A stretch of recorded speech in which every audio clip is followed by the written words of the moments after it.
Hey everybody, thanks for checking out today's Multiphonic-a-Day video. My name is Ben, I'm a bassoonist based in Chicago, and today is Tuesday, March 31st, 2020. This is day 17 of my self-isolation, and today is episode 14 of Multiphonic-a-Day. Today I'm going to share another really rich and raucous multiphonic with you. This is E plus C sharp.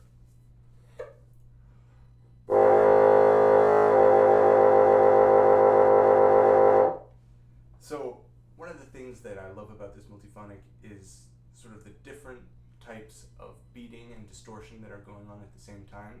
I hear in the low range there's this really audible whoa, whoa, whoa, whoa, whoa, kind of bass subwoofer sound going, and then in addition to that, in some of the upper partials, which are really sort of brittle sounding in this multiphonic, there's also a lot of inconsistent rattling and beating there. And so, as with a lot of the other multiphonics I've shown, I can manipulate that with my embouchure pressure and my air pressure. Generally speaking, the further out I come from the reed and the looser I make my embouchure, the more the low partials are emphasized. And on this one, eventually, if I loosen enough, they'll start to disintegrate and get a little glitchy. And then the further up I go on the reed, the tighter I make my embouchure, the more the higher partials are emphasized. And eventually, with this one, I can't go up too far because it'll start to break into a single tone pretty quickly. So I find this is one that I generally have to play pretty far off of the reed and with a pretty open embouchure. My lips are actually fairly firm, but I'm thinking of dropping my jaw so that my mouth and neck are really open. And I'll just demonstrate for you sort of the different zones of this.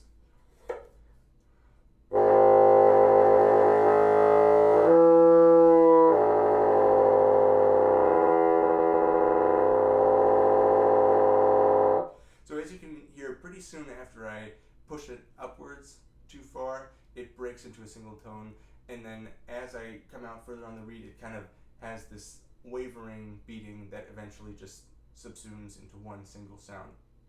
So this is one that is actually rather delicate, I find, to be able to maintain it consistently, just because there's so many different things going on at once.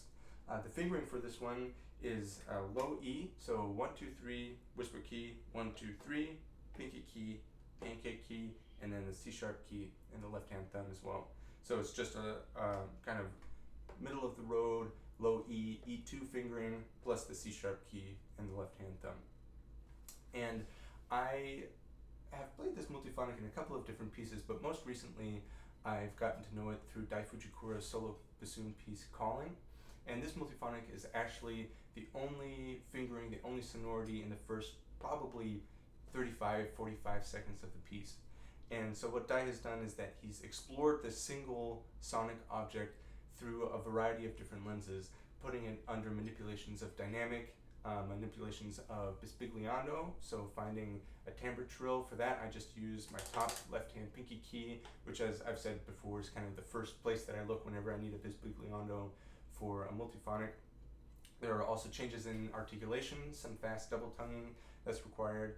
And so I think that, this is one of my favorite things about this piece, is that it takes this one solitary but complex sonority and approaches it from all of these different angles in the opening of the piece. So I'm going to play just the first couple lines of Calling by Dai Fujikura for you now.